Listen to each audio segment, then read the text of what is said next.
First of all, I want to maybe apologize to some of you if you were at Saturday evening Mass this past weekend, because when I was doing the announcements, I indicated that, as far as I knew, that the bishop had not given everyone a dispensation from the obligation for this Mass.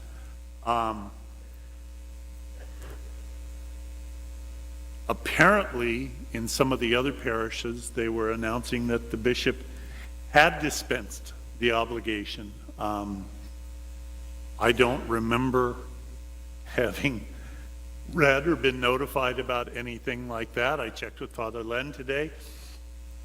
He didn't know anything about that. But nevertheless, I apologize if there are some of you that are here only out of fear and because you feel you have to be here. Gosh, thank you for your sacrifice. And I hope this next hour won't be too painful for you, but you're starting the new year with an extra dose of grace. So way to go, gang. I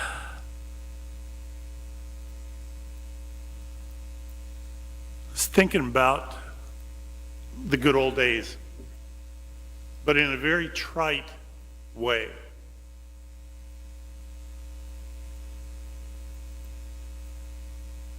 Thinking about gags, joke toys. And I went online looking for, do they still sell those fake cans of mixed nuts or peanut brittle that you open them up and spring snakes jump out? And it was very disappointing because all I could find was the old ones that I remember, and there were 3 snakes crammed into that can, and they would just jump out.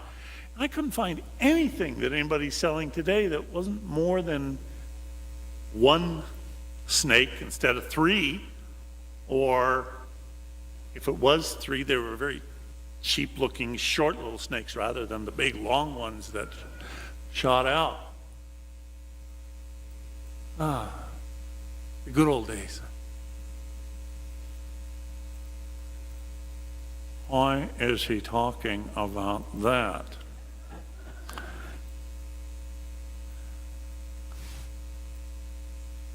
Mary pondered all of these things, reflecting on them in her heart. She held them inside, reflecting, praying,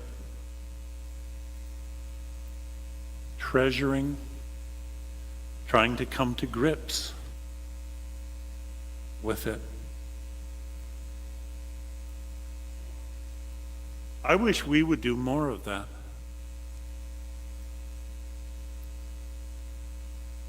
But it's amazing. In this day and age,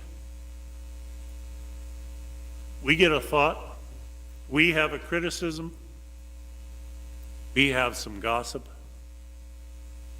Boy, it just comes out of us like a snake, a spring snake.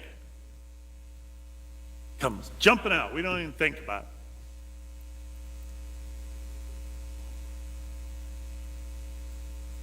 We live in the day of social media and blogs and people not just giving their opinion, but being so critical, so uncharitable of one another.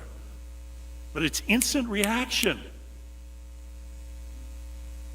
I feel this, I'm going to say it. I think this, I'm going to say it. The number of people that come to confession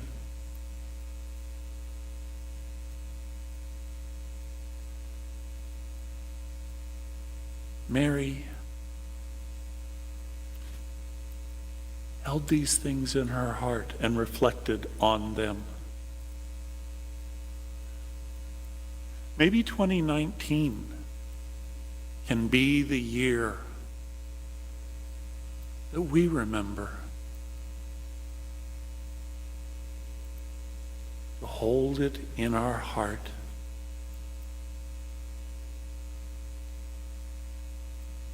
Maybe 2019 can be the year where just because I'm feeling it doesn't mean that I am duty bound to say it right away.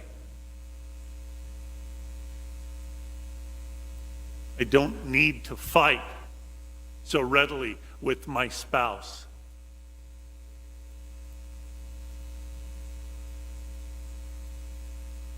I don't need to be so quick to publicly disagree. Something upsets me, fine. Hold it.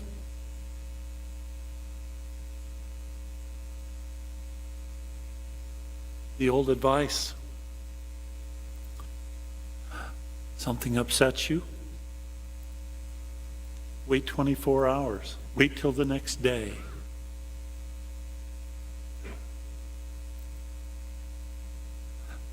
Let the snakes kind of die down.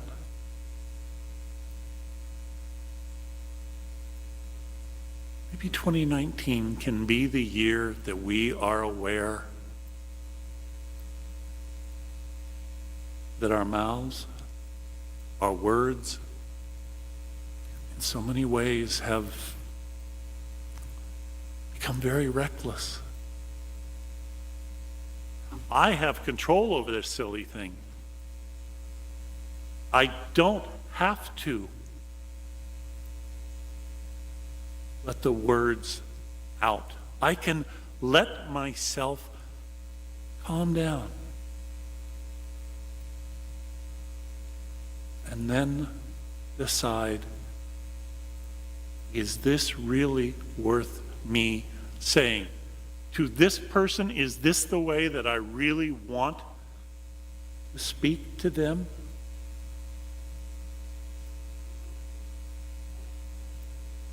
When I'm in traffic, is this really the gesture that I wish to give?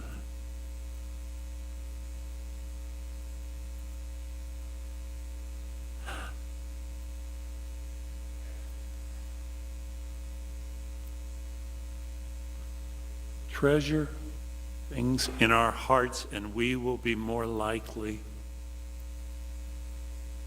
to remember, to understand what our real treasures are, who we are trying to be. Following the example of our Blessed Mother.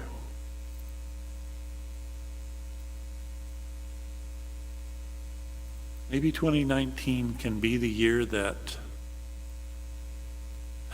we don't have as many regrets the next day.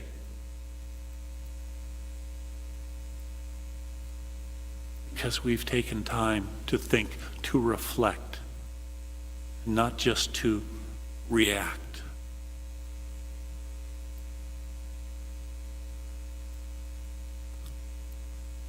It's the turn of the century in New York, with merchants' push carts all over the place because it's Christmas.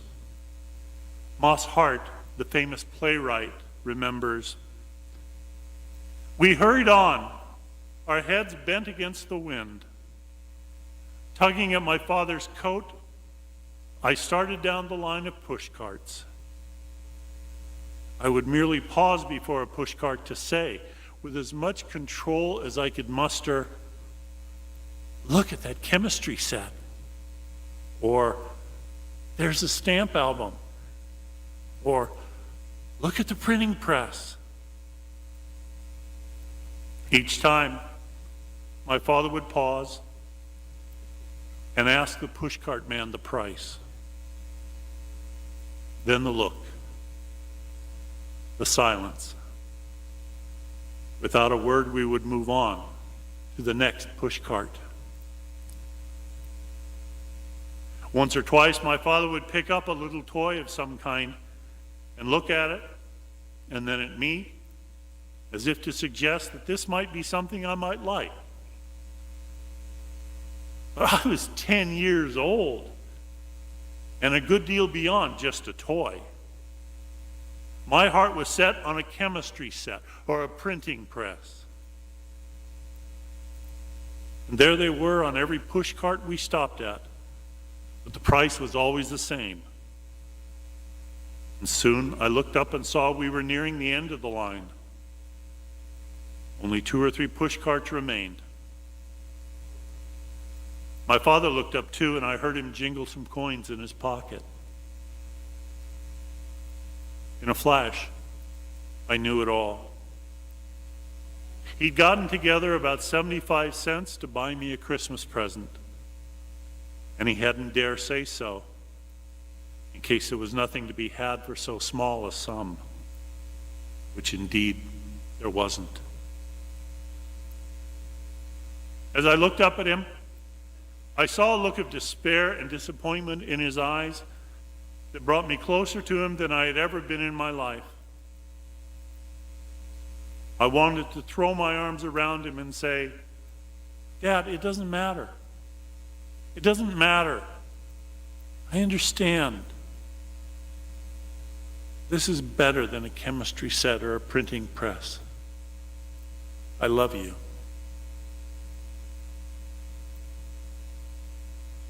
That's what I wanted to say. But instead, we stood shivering beside each other for a moment. Then we turned away from the last 2 push carts and started silently back home. I didn't even take his hand on the way home, nor did he take mine. We were not on that basis. Nor did I ever tell him how close to him I felt that night. But for a little while, the concrete wall between father and son had crumbled away. And I knew that we were 2 lonely people struggling to reach each other.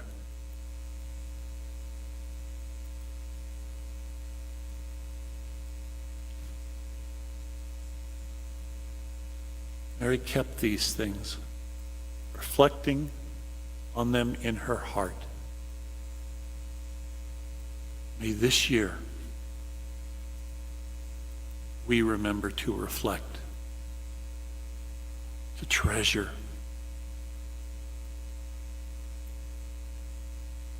and to express what really is important.